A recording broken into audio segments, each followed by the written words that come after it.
থেকে ৩-৪ দিন হয়ে গেল দেখো রেগুলার বৃষ্টি পড়ছে, কিছুতেই বৃষ্টি কমছে না। দেখো সৃষ্টিকর্তা কারো ভালো করতে পারে না, তাই না? কয়েকদিন আগে এত গরম পড়ছিল, ভাবছিলাম যে না বৃষ্টি আসলে হয়তো একটু রেহাই পাবো, কিন্তু দেখো এখন বৃষ্টি এসেছে আর এখন কিন্তু সবাই ভাবছে যে না কবে রৌদ্র আসবে। তো যাই হোক, ভগবান কারো ভালো করতে পারে না। তো দেখো সকাল সকাল চলে আসলাম নতুন আরেকটি ভিডিওতে।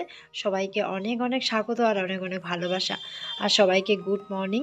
আশা করছি প্রত্যেকে ভালো আছো, সুস্থ আছো, আর সবাই ভালো থাকবে, সুস্থ থাকবে এই কামনা করি দূর থেকে। তো এই বলে আমি আমার ভিডিওটা এইমাত্র শুরু করলাম। তো দেখো সকাল সকাল এই বৃষ্টি ভেজা ওয়েদারে আমি স্নান করে নিয়েছি। স্নান করে দেখো ফুল তুলছি।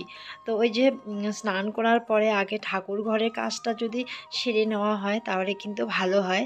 তো যাই হোক, স্নান করে আগে ঠাকুর ঘরে যাই, তারপর ঠাকুর ঘর পরিষ্কার করে নিয়ে এখন দেখো ঠাকুর ঘরে একটু ফুল জল দিয়ে তারপর অন্য কাজে লেগে পড়বো।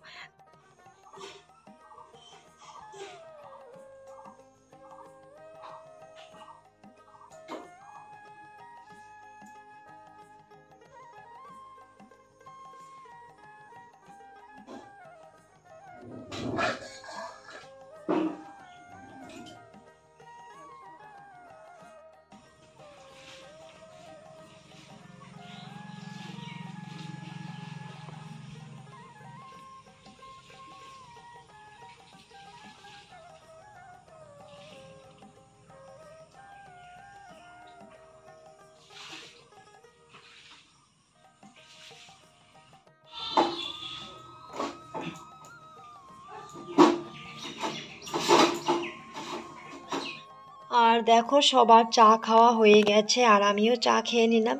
চা খেয়ে দেখো এখন রান্নাঘরটা একটু পরিষ্কার করে নিচ্ছি, কারণ কয়েকদিন থেকে এত পরিমাণে বৃষ্টি হচ্ছে আর বৃষ্টির জন্য কিন্তু কারেন্ট থাকছে না। তো কারেন্ট না থাকলে তো কাজগুলো আমরা রাত্রেবেলায় কমপ্লিট করে রাখতে পারি না, কারণ আমরা যতটা পারি চেষ্টা করি রাত্রেবেলায় সমস্ত কাজ গুছিয়ে করার মানে করে নিতে। কিন্তু যাই হোক, যেহেতু কারেন্ট নেই যার জন্য আমরা এই কাজগুলো করতে পারিনি। তো এখন সকাল সকাল একটু পরিষ্কার করে নিচ্ছি। আর রান্নাঘর একটু নোংরা নোংরা থাকলে পরে ভালো লাগে না দেখতে, তাই দেখো চা খেয়ে ঝটপট একটু রান্নাঘরটা পরিষ্কার করে নিলাম।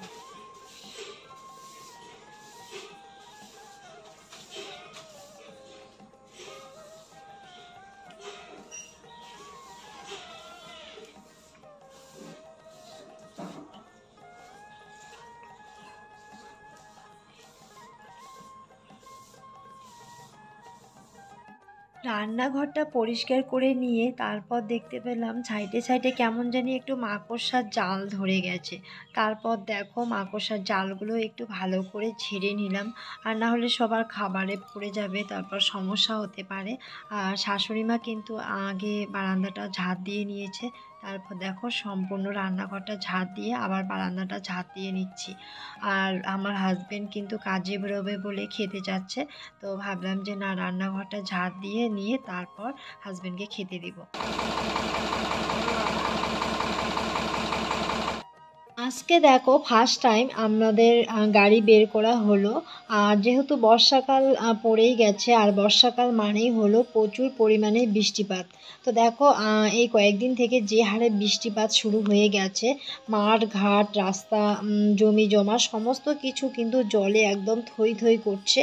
আর যেহেতু আমাদের চাষের গাড়ি আছে, সেহেতু আমাদের বাড়িতে বসে থাকলে তো হবে না, আর এটাই আমাদের সিজন। তাই দেখো হাজবেন্ড ছাতা হাতে নিয়ে গাড়ি নিয়ে এখন যাচ্ছে হলো জমির দিকে। তো গাড়ি তো আগেই চলে গেছে, আর এই বৃষ্টিতেও দেখো ঘরে বসে থাকার উপায় নেই, তাই বেরিয়ে পড়লো।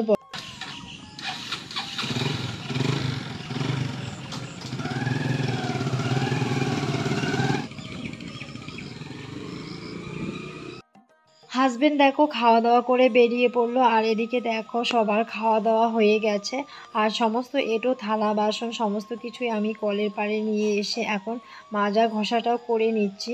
আর এদিকে সমানে দেখো ঝিরিঝিরি করে বৃষ্টি পড়তেই আছে। আর মাঝে মধ্যে প্রচুর পরিমাণে বৃষ্টি হয়, আবার মাঝে মধ্যে ঝিরিঝিরি করে বৃষ্টি হতেই থাকে। কিন্তু কি বলতো, আমি না ছাতা মাথায় একদমই কাজ করতে পারি না, এটাই আমার সমস্যা।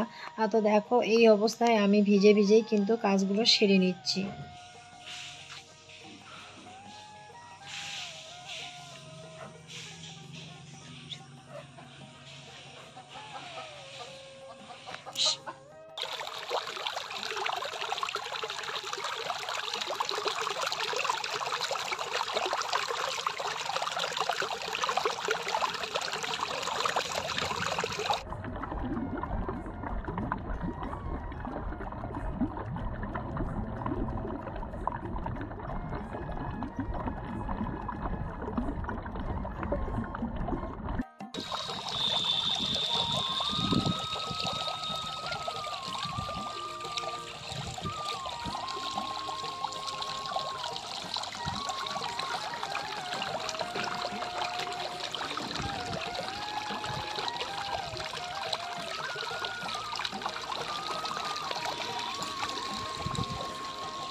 আর এই যে একজনকে দেখতে পাচ্ছ তো তোমরা, একদম আমার পুষি সোনার সেই খাওয়া দাওয়া করে একদম সুখের ঘুম ঘুমাচ্ছে।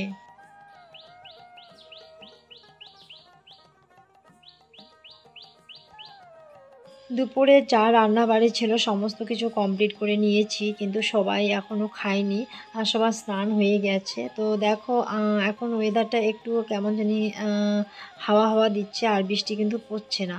তাই ভাবলাম আমার পরনের কাপড়গুলো একটু কেচে দিই, কারণ যেদিন থেকে আমি ভেবেছিলাম ধুয়ে দিব তারপরের দিন থেকে শুরু হয়ে গেছে বৃষ্টি, কারণ বৃষ্টি কিছুতেই কমছে না।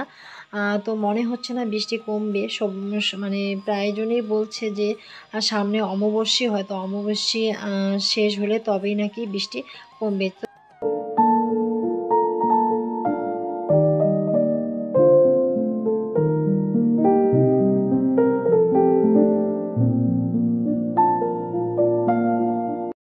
তো দেখো সবার খাওয়া দাওয়া হয়ে গেছে আর এখন আমি দুধ জাল দিচ্ছি, কারণ দুধটা পরে জাল দিলে পরে নষ্ট হয়ে যাবে। তো চলো বন্ধুরা, ভিডিওটা এখানে রাখবো। সকলে ভালো থেকো, সুস্থ থেকো, আর ভালো লাগলে অবশ্যই লাইক, কমেন্ট, শেয়ার আর সাবস্ক্রাইব করে দিয়ে আমার পাশে থেকো। টাটা।